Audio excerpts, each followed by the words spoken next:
Ang topic po natin for today po mga kakuya at pangpaswerte. Kaya mag-iingat at malapit na naman po ang ating pagsalubong sa bagong taon po mga kakuya, na ito ay nakalungkot lang sapagkat marami pa rin mga binyagang Kristiyano na naniniwala po sa pampaswerte po mga kakuya. Ang pangpaswerte po mga kakuya, ito po ay hindi turo po ng ating ilang simbahan po mga kakuya, lalo po sa mga prutas na bilog-bilog.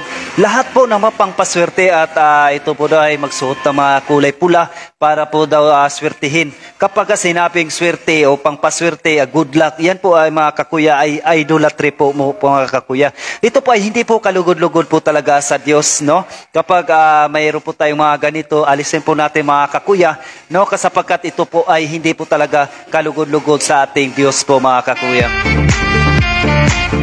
Kaya mag-ingat po tayo mga kakuya sa bawat kilos natin, lalo na po sa ating mga pang-araw-araw nating pamumuhay, lalo na po sa pagdiriwang na ito mga kakuya. Itutuwid lang po natin na hindi talaga siya kalugod-lugod po mga kakuya, sapagkat ito ay hindi po talaga siya kalugod-lugod sa ating Panginoon Diyos, no?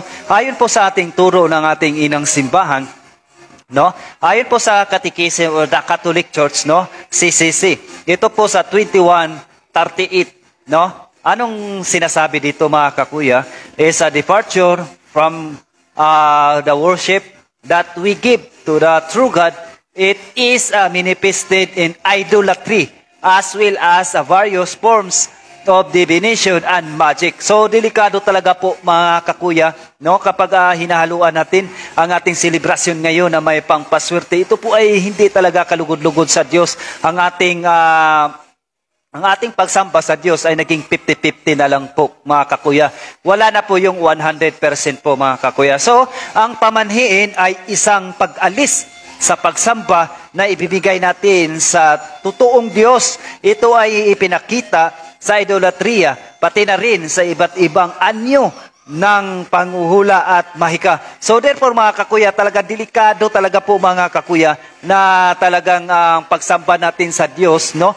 At paghinaluan natin ng mga idolatry o lalo na po sa mga pamanhiin, ito po ay hindi po talaga kalugod-lugod sa Diyos. Kaya mag-ingat po tayo mga kakuya, sapagkat ito ay hindi talaga kalugod-lugod sa Diyos po mga kakuya. Ito ay matatawag natin na idolatry po mga kakuya. So mag-ingat po tayo mga kakuya, sapagkat ito ay ang ating sapat na po mga kakuya. Bakit ano bang patunay natin mga Kristiyano na sapat na po talaga ang ating pananampalataya sa totoong pamumuhay o bilang mga Kristiyano, binyagang Kristiyano? Ayon po sa ating Nicene Creed na talagang napakaganda po ito mga kakuya. Hindi na po kailangan ng pampaswerte at lalo na po ngayon sa malaking handaan po ngayon nakikita ko sa bawat paghahanda nila ay may kasama talaga silang bilog-bilog. Yun po ay hindi po talaga kalugod-lugod sa Diyos po mga kakuya, sapagkat ito ay hindi talaga sinang-ayunan ng ating simbahan, lalo na po sa ating turo ng ating inang simbahan po mga kakuya. So sapat na po mga kakuya na mayroon tayo nito, na hindi naman po kailangan ang pangpaswerte, no? Babasahin ko lang the Nicene Creed na sapat na talaga ito bilang mananampalataya, bilang mga Kristiyano, no? Ito ay babasahin ko lang po sa inyo mga kakuya. The Nicene Creed, no? Anong sasabi natin dito mga kakuya? Ito ay sapat na po talaga mga kakuya, no? I believe in one God, the Father Almighty, maker of heaven and earth, of all things visible and invisible. I believe in one Lord Jesus Christ, and the only begotten Son of God, born the Father before all age, God from God, light from light, true God from true God, no, begotten, not made, consubstantial with the Father. Through Him all things were made for us, men, and for our salvation. He came down from heaven, and by the Holy Spirit was incarnate of the Virgin Mary, and became man for our sake. He was crucified under Pontius Pilate. He suffered death, and He was buried, and rose again on the third day in accordance in the Scripture. He ascended into heaven, and seated at the right hand of the Father. He will come again in the glory to judge and living and the dead, and His kingdom will have no end. I believe in the Holy Spirit, the Lord, the giver of life, who proceeds from the Father, and the Son who will the Father, and the Son adore and glorified, who has spoken to the prophets. I believe in one holy Catholic and Apostolic Church. I confess one baptism for the forgiveness of sins. I look forward to the resurrection of the dead and the life of the world to come. Amen. So therefore po mga kakuya, nasapat na pala talaga ang ating naising grape po na lagi nating nire-recite. Ito ay hindi na po kailangan po mga kakuya na pangpaswerte. Kaya marami po talaga tayong, lalo na po sa mga binyagang Kristiyano na hindi pa alam talaga lubos na naunawaan ang doktrina po ng ating inang simbahan po mga kakuya.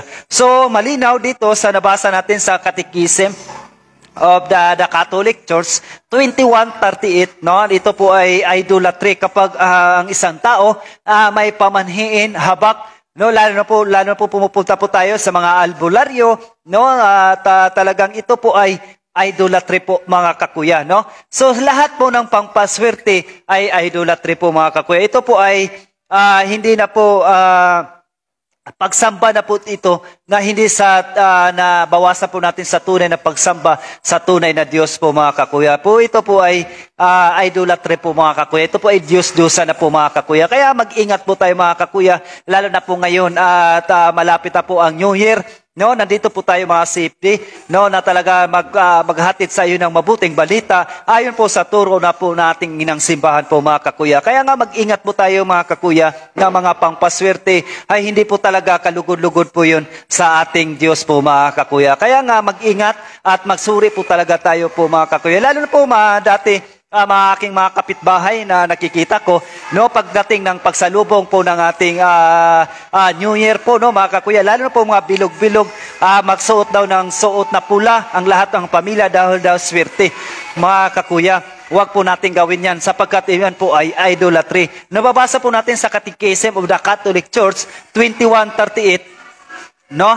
At isa itong departure of the worship at ito po isang sa madaling salita, ito po ay idolatry po mga kakuya. Kaya pa mag-ingat po talaga tayo na sapagkat ang ating mga ginagawa ay hindi na pala kalugod-lugod sa Diyos, no, mga kakuya. So alisin po natin yun mga kakuya. Ang gagawin natin pagdating ng New Year, no, at mag-receive body of Christ, no, mga kakuya, magsimba po tayo buong pamilya at magpapasalamat po tayo. Yan po ang tamang gawain pong mga tunay na Kristiyano, hindi po sa handaan po mga kakuya.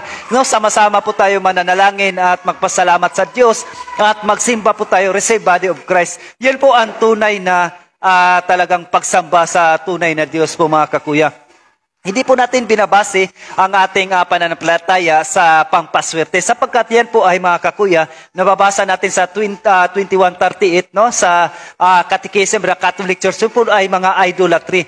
Lalo na po sa pagsaboy tuwing alas 12 ng gabi, no, marami po akong nakikita mga binyagang Kristiyano pag tuwing pagpatak ng alas 12, no, ng December 31 ng alas 12 January 1, no, nagsasaboy po sila ng mga barya sa loob ng bahay. No, yan daw po ay pangpaswerte para daw lilikom sila ng mga grasya at talaga ibibless daw sila ng Panginoon. Huwag po yan natin gawin po yan mga kakuya sapagkat yan po ay idolatry. Yan po ay mga pamanhiin na hindi po galing sa ating inang simbahan, kundi galing po sa ating mga kaninunuan na hindi naman talaga turo ng ating inang simbahan. Kaya mag-ingat po tayo mga kakuya. Kaya napalive ako ngayon para paalala sa ating mga mananampalataya, mga bilang Kristiyano, na dapat alisin na natin po yun mga kakuya. So ano dapat ang gawin natin mga kakuya? No, magsimba at mag-receive body of Christ, go to confession para ang ating pagsalubong sa ating bagong taon po mga kakuya, malinis po ang ating mga konsensya at na-surrender na po natin sa ating Diyos, no, ang ating mga kasalanan. Kaya po yun ang pinakamabuting paraan po mga kakuya, pagsalubong ng bagong taon. Hindi po sa mga pagkain kung ano pong inahanda natin sa pagkainan po mga kakuya. Oh yes, yan ay parte po ng ating pagsalubong at pa-celebrate sa bagong taon po mga kakuya sapagkat yan ay parte talaga ng ating selebrasyon New Year po mga kakuya sa pagsalubong. Pero hindi po natin ituon po ating swerte doon sa handaan, mga bilog-bilog. No? Kaya po ay papasok po doon po sa mga kakuya na idolatry. Kaya mag-ingat po talaga tayo mga kakuya sapagkat hindi na po talaga kalugulugod yan sa Diyos. Dapat natin alisin talaga yan mga kakuya. Ano ba dapat natin gawin? No? Confess sa taon na ito. Dapat nakakumpisal po kayo mga kakuya para sa pagsalubong natin sa bagong taon ay panibagong buhay at panibagong grasya at habag ng Diyos ay bibigay sa atin. Sapagkat ang ating mga kasalanan ay sinurinder na po natin sa ating Diyos po mga kakuya. Yan po yun ang hashtag, anong regalo nyo po sa akin. Yun po ang napakaganda po nito mga kakuya. No? Anong regalo natin daw sa Diyos. Ang hindi naman ang regalo natin sa Diyos ay mga handa. Ay hindi naman yun mga kakuya eh. Ang tugon ng Diyos ito, ano bang handa na ibibigay natin sa Kanya po mga kuya, regalo para sa atin Diyos. No? Ang ating mga kasalanan, yun po ang gusto ng Diyos na isurrender daw natin ang ating mga kasalanan para po sa Kanya po mga kuya. Sapagkat ang tanong kasi dito, bakit ba natin isurrender ang ating mga kasalanan po mga kakuya? So, gusto kasi ng Diyos na maging daluyan tayo ng habag at grasya po mga kakuya. Kung ano bang ipagawa sa atin ng Diyos na para ma-inspire din yung iba, para maging daluyan tayo ng evangelization po mga kakuya. No? Parang daluyan po tayo ng banal na salita para po sa ibang tao. Yun po ang gusto kasi ng Diyos mga kakuya para sa atin. No? Hindi po yun sa handa, kundi ang ating mga kasalanan, yun po ang ating isurrender, lalo na po mga kakuya, na hindi na po tayo nakapagsimpa, hindi po tayo nakapag-receive body of Christ, hindi po tayo nakakonfession po mga kakuya. Kaya palagi po ipopromote ito, no? Lagi po ipopromote ito ni Padre Darwin, no? Na talagang cares, no? Confession, adoration, no? Rosary, Eucharist and Sacramentals po mga kakuya. Napakaganda po ito mga kakuya na palagi nating ipopromote araw-araw at i-apply sa ating mga sarili po mga kakuya. Sapagkat ito po ay nagbibigay sa atin ng kagandahan at kaunawaan sa tunay na pananampalataya para ang daluyan natin bawat isa mananampalataya, no? Ito po ay daluyan sa grasya at awa ng Diyos para sa atin po mga kakuya. So paano pa natin mapatunayan po mga kakuya na totoo ba talaga yung ating sinasabi dito? No? Ayon po dito, suportahan po natin sa mga church natin mga kakuya, no? Ayon po kay Reverend Father Ricarte D. Macalino. Anong sabi niya dito? Turo po nating inang simbahan po mga kakuya, no? Ito po ang sabi dito, as Catholic Christians, we do not believe in the swerte, pampaswerte, good fortune, good luck, rather we believe in the grace and mercy of God. Yan po ang tunay naman pananampalataya po mga kakuya bilang Kristiyano. No? Nagtiwala lang po tayo sa grasya at awa ng Diyos po mga kakuya. Hindi po sa mga hinahanda natin na bilog-bilog ba pampaswerte po mga kakuya. Wala na po yan mga kakuya. Yun ay demonic, yan po ay tinatawag na occult practices. No? Yan po ang mga occult people practices po mga kakuya. Hindi po turo po nating inasimbahan po mga kakuya. So, pagdating naman sa New Year, lalo na po pagdating ng mga alas 12 dahil magputukan na, no? So, wag po tayong gagamit ng paputok po mga kakuya sapagkat talagang paputok hindi naman talaga turo ng ating inasimbahan, no mga kakuya. No, yan po ay nagdudulot po ng talagang ang mga usok nito nagdudulot ng kasamaan sa ating pang physical. No, hindi lang pang spiritual, kundi pang physical po mga kakuya. For example, sa lugar nyo ay mayroong bagong panganak, no, na isang sinilang na sanggol. Tapos kayo ay nagpaputok doon sa lugar na iyon. Ang usok nun mga kakuya ay delikado po sa ating mga kababayan na lalo po sa mga bagong panganak o bagong silang na sanggol.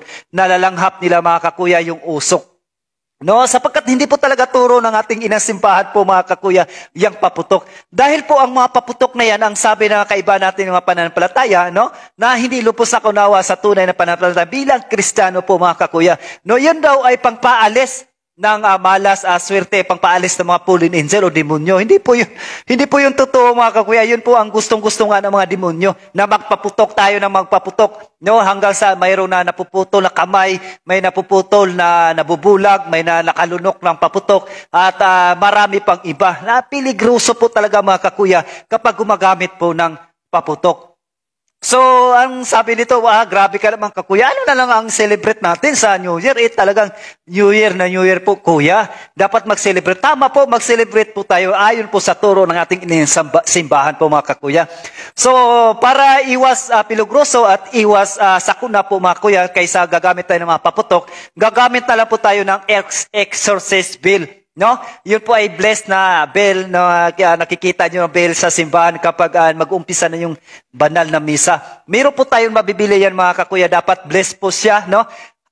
Blessed po siya sa pare po mga kakuya na yun po ating gagamitin. Pagdating po ng alas 12, gagamitin po natin yung kakuya. Yun po ang tunay na pangpapaalis ng mga fallen angel. Lalo po sa ating tahanan po mga kakuya, hindi po yung paputok. No, mayroong po siyang prayer po mga kakuya, ipopost ko lang dito next time kapag may time ako. May prayer po siya mga kakuya na dapat nating i-pray, no? Na dapat natin siya i-pray na pangpapaalis sa i-searchlist ng mga fallen angel sa ating tahanan po mga kuya at i-bless gamit ang holy water at exorcist bill at prayer. Yan po ang tunay na turo po ng inang simbahan po mga kakuya. Talagang maamis po talaga kayo na ang turo nating inang simbahan na hindi pala paputok ng papaalis ng mga fallen angel. Lalo na po kapag dating ng January 1, 12 noon ng hating gabi ng pag-celebrate natin ng bagong taon po mga kakuya. No? So mali po alisin po natin mga kakuya. Yan po ay hindi po talaga turo ng ating inang simbahan. Napakaganda po talaga mga kakuya. Maamis kayo sa turo ng ating inang simbahan. Sapagkat pinagninilayan ko po mga kakuya, ang paputok talaga, hindi po siya nakakatulong. Yan po ay nakakasira sa physical natin, no? Ang iba, marami ang dati pa, hindi pa nakaupo si Digong bilang presidente. Marami po ang napahamak po mga kakuya, no? Maraming punong-puno po talaga yung hospital dahil po sa paputok. So, hindi po talaga turo ng ating inasimbahan mga kakuya na magpaputok tayo ng magpaputok. May siguro pinahintulutan po mga kakuya ng governments, hindi po sa inang simbahan. Sa governments siguro mayroon, no, may pahintulot. Pero magpaputok po sa ayon po sa tamang destinasyon o place, lugar na dapat tayo magpaputok. Hindi po sa maraming dikit-dikit na bahay, no, mga kakuya. No? So sa lugar na siguro kakaunti lang yung tao, doon lang po siguro isagawa ang maraming paputok. Kapag nagpaputok, yun po ay sinang-ayunan po ng governments, hindi po sa ating inang simbahan po mga kakuya. So sa ating inang simbahan, bilang manampalataya, bilang Kristiyano, exorcist bell po talaga kuya. Napakaganda po yan. Pagdating po ng alas 12 po ng gabi, gamitan po ng prayers, meron po sa exorcist bell. At hindi po yun i-epekto lahat po mga kakuya. Yung sinasabi ko kanina, cares, bago nyo gawin yan, cares muna. No? At cares muna kuya, confession, adoration, rosary, Eucharist, and sacramentals. No? Ang lahat ng buong pamilya po mga kakuya nakakumpis po sa araw na ito mismo para pagdating mamaya sa ating gabi ay malinis po ang ating mga konsensya at panibagong buhay nung papasok sa ating buhay po mga kuya. Kaya nga dito, papasok dito yung grasya at awa ng Diyos. Maging daluyan nawa tayong lahat sa grasya at awa ng Diyos po mga kakuya. Hindi po doon sa handaan. No, kasi ay po ang mga occult practices po yan mga kakuya. Hindi po turo po talaga sa ating inang simbahan po mga kakuya, no?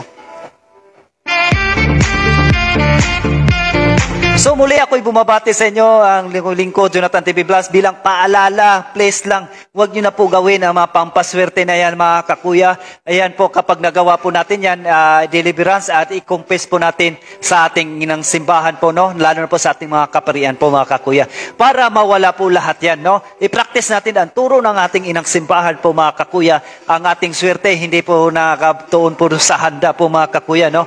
Ay ang ating swerte ay nakatuon po sa grasya at awa ng Diyos po mga kakuya, no? So muli ako'y lingkod bumabati at maaga pa lang at kasi mamaya busy na po tayo mga kakuya. Kaya nag-live po tayo ngayon sa umagang ito para mamaya kasi baka hindi na po tayo makapag-live para po sa ating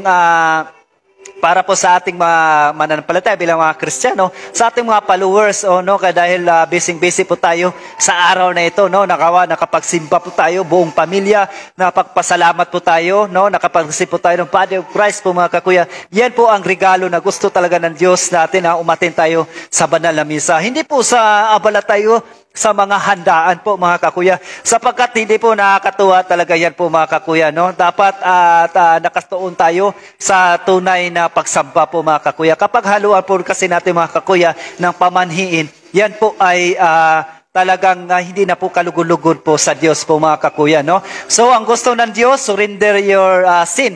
No, to the phrase, lapit po lang po tayo mga kakuya, i-confess po lahat ng ating mga kasalanan para po sa panibagong pagsalubong ng bagong taon. No, paano naman yung marami kang handa at ang iyong puso ay punong-puno ng galit at kasalanan.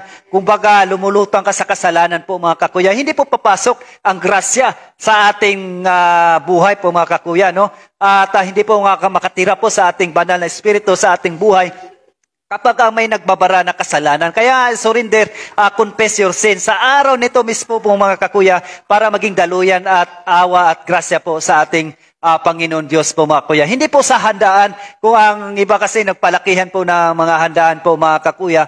No? Kaya nga ang iba talagang bunggahan po. Ano ba yung bungga ng handa mo kung wala ka namang kumpisal sa pari? No? Kaya nga nakakalungkot lang sapagkat ang tao ngayon ay nakasentro po sa handaan. So mali po at iwasan na po natin mga maling talagang mga kakuya, maling paniniwala na ituwid na natin. No, sundin natin ang turo ng ating inang simbahan po mga kakuya. Nakakalungkot lang kasi ang tao ngayon nakasentro talaga sa mga handaan. Wala na po sa banal na misa, no? No, at nakakalungkot talaga at ako'y talaga ipanalangin natin ang ating mga ibang pananampalataya na talaga sa birisad talaga po mga kakuya, no, mas priority nilang handaan kaysa mag-attend sa banal na misa. So muli at ang yung lingkod Jonathan TV Vlogs at Jonathan TV Vlog official sa ating FB page po mga kakuya. Please follow lang po, no? At para po sa ating talakayan at tuloy-tuloy lang po mga kakuya. Support at comment down below po mga kakuya para po magawan po natin ng mga topic, no mga kakuya, no? So muli ako'y lubos nagpapasalamat po sa inyong lahat. Ako'y lubos bumabati maaga pa lang at bumabati na ako ang inyong lingkod Jonathan TV Vlog sa ating YouTube channel. No, at sa aking second channel na monetize na po Jonathan TV Vlogs na support din po sa ating mga kakuya. No, salamat din sa ating second followers, no. Watching, no, si Dave Guingingan is watching now, no. Lalo na po sa aking mga katarbaho at sa aking mga pamilya, lalo po sa aking mga anak, asawa, lalo po sa aking asawa sa OFW. Lahat po ng OFW, binabati po yung lingkod Jonathan TV Vlogs. Merry Christmas at Happy New Year po sa ating lahat, lalo po sa aking mga anak, no, si Kisaniri, kay Rami, Kiara Avril, no. So, maraming salamat sa inyo. Kayo ang nagbibigay sa akin ng inspiration sa aking buhay at patuloy pa na talagang umaasa at sa habag at grasya ng Diyos po mga kakuya. No? So, dito na lang po mga kakuya na tatapusin ko po ang ating talagang talakayan ngayon. Nawa, huwag natin gawin ang pangpaswerte po mga kakuya. No? So, ang pangpaswerte ayon po sa Catechism of the Catholic Church, yan po ay idolatry. No, kapag ginawa po natin yan mga kakuya, yan po ay idolatry po mga kakuya, no? At ang ating pagsamba sa Diyos ay 50-50 na. Wala na po yung 100% sa pagsamba natin sa tunay na Diyos. Muli, ako'y lingkod Jonathan TV Vlogs at bumabati po sa inyo. Merry Christmas po sa ating lahat at Happy New Year po sa ating lahat po mga kakuya. Merry Christmas po sa ating lahat mga kakuya. Jesus Christ, the Son of God, was born for you and me. He came to bring the good news, from sin to set us free. The blind, the deaf, the lame, the poor, His power meant to see. He gave His life upon the cross, eternal life the key.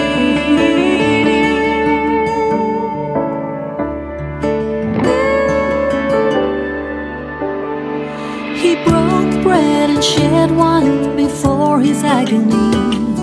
We share the body and the blood in His memory. To make His message known is our responsibility. So here we are to pledge our lives to the Lord of eternity. I am Catholic, I am alive, I am the gospel, I am the light. I am Catholic, I the salt am I am Catholic, I am alive.